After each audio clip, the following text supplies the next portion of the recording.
In the previous video, the Infinity Warp Prototype Demo Basics video, I went through the essentials of how a ship moves around in a planetary system using this proximity disrupted movement system. Now we're going to get into the reason that the prototype was created in the first place, which was to explore the idea of ship interactions on the move, whether they're hostile intercepts, combat on the run, cooperative fleet operations, things like that. I'll be doing everything with NPC ships, so they won't really be cooperating or avoiding me, but they will serve as handy targets. The first thing I'm going to do is shift down to a fighter just to make the whole process move a little quicker. And then we'll go out and look to see what ships are running around. And we have a frigate on the move, so let's go chase him down. And initially my speed relative to the frigate is not going to be very great because I'm still being disrupted by the proximity of Earth and the moon and the space station. But in time, I'll run the power up to about 50%. But you can see that the disruption due to all of those bodies is dropping off, and I am in fact accelerating. At this scale, it's not very visible, but as I break out of that system, I'll start moving very nicely, and I'll be able to chase down that frigate. He may get to his destination first, but if it's far enough away, then we can go get him. Or I can just pick up this handy target of opportunity. There we go. And I need to brake and lose a lot of that power again because now the cruiser's coming right here. And this is how the fighter is coming in handy. So just like before, the dot trail of the ship reflects the nearest large object.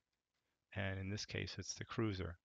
So all I have to do is fly over to the cruiser, and I'm going to lose that stuff so that I can come in here quickly.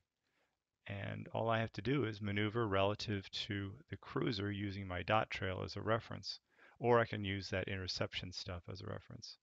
And we're coming in on 100,000 kilometers, 10,000 kilometers there. And you can think of this as a joining up with a fleet. So here we've got this cruiser, and in theory it could have a bunch of escorts, and we're just going to fly right up. And now we can see the cruiser. We're coming in on full disruption with the cruiser. And well, let's keep both of them in view here. Well, I'm kind of blowing by here at about 1.5 kilometers per second, unfortunately. Kind of overshot, but I can correct for that because it's a fighter. I did a rather sloppy approach, but I was able to make up for it. And now we'll go back and say hello to the cruiser with a nice tap. Well, with a little more than a tap, but let's consider that to be a docking maneuver. And now we can just go ahead and fly around this thing as if it was a stationary space station. In fact, if we zoom out, we can see that the cruiser is cruising along through the star system, the planetary system, at a pretty good clip. And so long as he doesn't maneuver too hard, we'll stay right with him. As it turns out, the warp prototype has a station keeping mechanism. Let's see if I can get that engaged. There we go. So I've got match velocity. So as the cruiser maneuvers, my ship, which is more nimble than the cruiser, will stay right with it. And we can go off and drink a cup of tea or whatever as the cruiser heads over to Ceres, apparently. I don't know why a cruiser would go to Ceres, but I'm sure the captain of the cruiser knows better than I do. Now, we don't really want to go to Ceres, so we're going to head off away from the cruiser.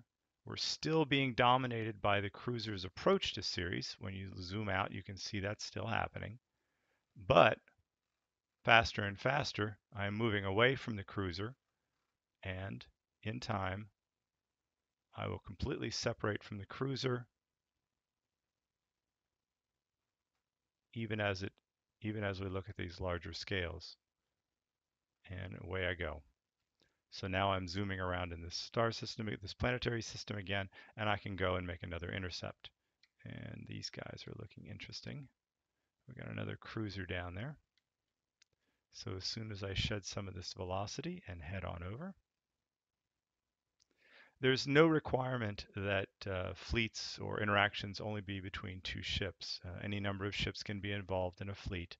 And so long as they are more or less in agreement where they're going, they'll get there without too much trouble. While we were using the prototype in multiplayer scenarios, we had three guys flying together with fighters, and one guy was in the lead, and the other two were more or less just tagging along with him. And the lead guy didn't have any trouble um, keeping on course for his target. So the two trail guys were zoomed in so that we could stay in close formation with the lead fighter, whereas the lead fighter was zoomed out to the star system level, the planetary system level, so that he could navigate. And I can easily imagine that's the way it would be even in 3D, that the rest of the fleet ships would simply be flying out the window through their out the window view because they are in close proximity to each other, while the fleet commander would be doing all his maneuvering via some sort of a map system that allowed him to work around in the operating area of the planetary system or a moon system, whatever it is. So we're coming up on another cruiser here. And again, this is a fighter, so we're able to move in on ships pretty quickly and pretty easily because I can do lots of easy maneuvering.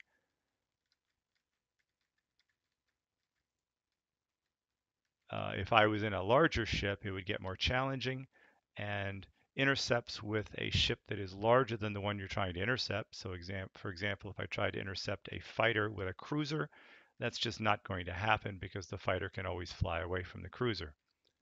And here we are, we've intercepted another cruiser, and we'll consider this a hostile cruiser, and we'll get a few shots in here, do a little flyby, and then zip away again.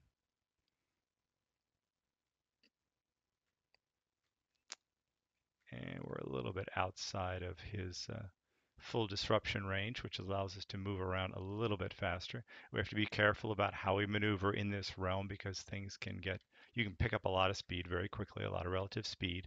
And when you have a lot of relative speed, that means you can slide away from your target, and that means that you'll lose his proximity disruption, and that means you'll go even faster away from him, and that whole effect builds until you're flung completely away from the target you were trying to stay with. Now let's see where we are in relation to this planet. Oh, it looks like we've headed away from Jupiter. That looks like Jupiter. And now he's heading back in. And because we're in the proximity of the cruiser is controlling our large-scale movement in this planetary system.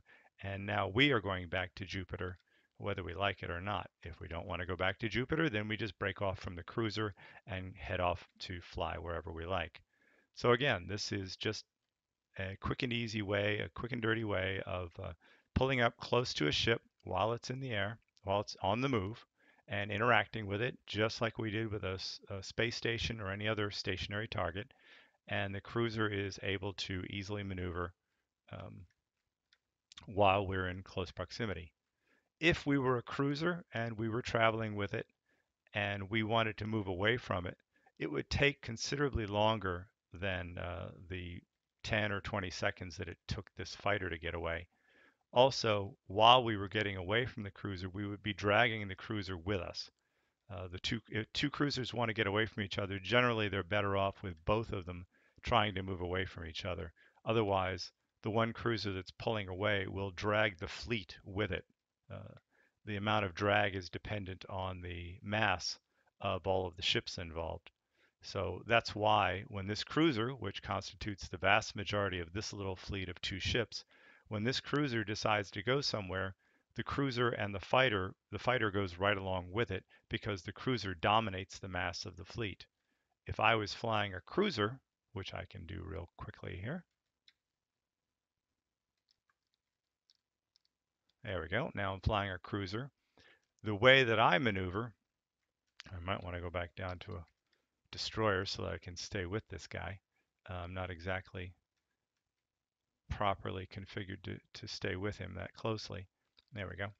Um, Now, as I move around, I'll get up close to him and we'll zoom out and well, let's get 90 degrees to his course so that I can, all right, so we're trying to move off this way and we are certainly going to drag him a little to the right.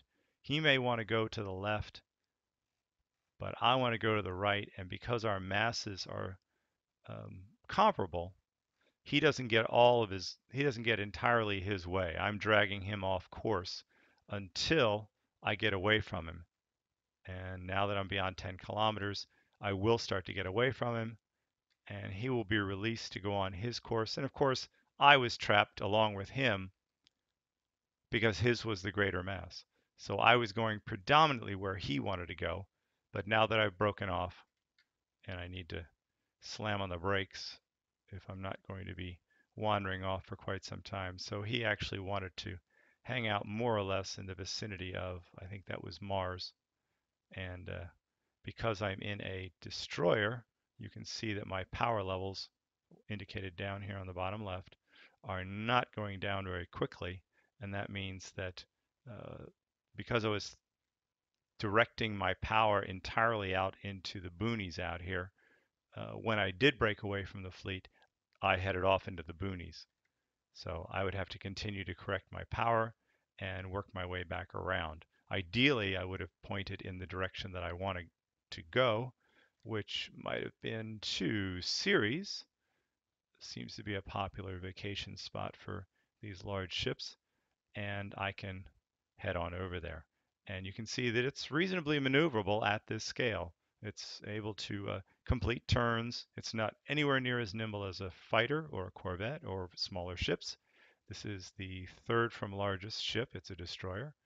And I don't want to be building up a lot of velocity, but that's the way it works. That's the way a large ship can break off from a fleet. And when it does so, it will tend to drag the fleet a bit. Small ships breaking off from fleets can do so without affecting the fleet very much at all. And that pretty much summarizes the way that ships intercept each other. Small ships intercept very capably. Large ships are more cumbersome, and you're better off fleeting up when you leave a planet where things are much more manageable as far as flying is concerned, or simply meeting up in the middle of nowhere at low velocities.